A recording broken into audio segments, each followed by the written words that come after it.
So Kate, these are crazy times, as we all know, but you guys are doing something kind of unique at the museum. Talk about that.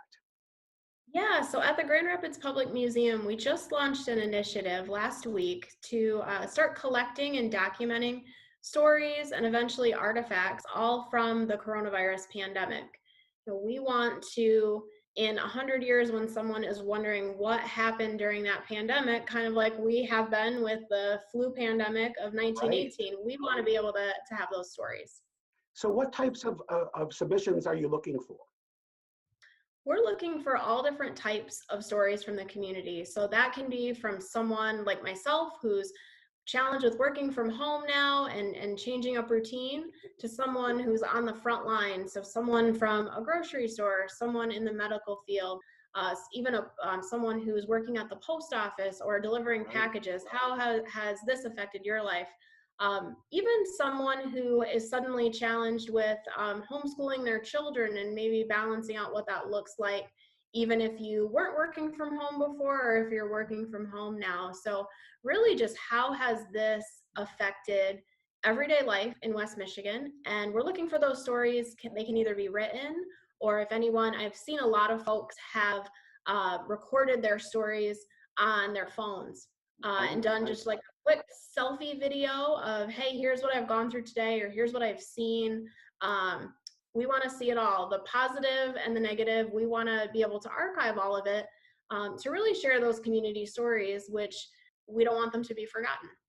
And so when do you think, in what form will this eventually be shown at the museum, do you think?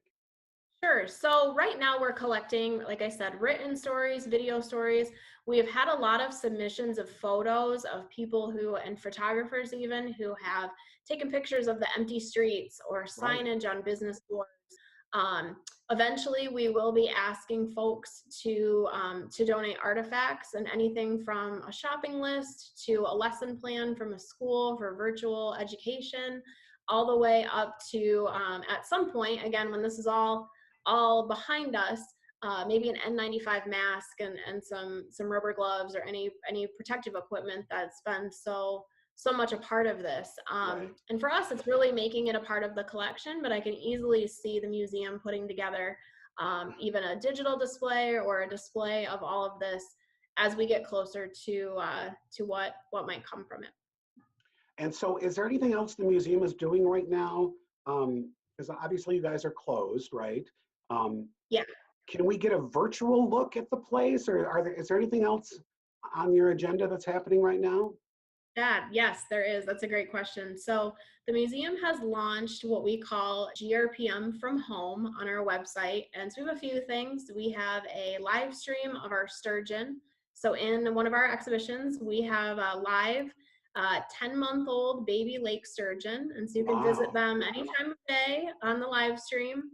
That we do turn the lights out at night though, so they can sleep. Right. So daytime is probably best to view them.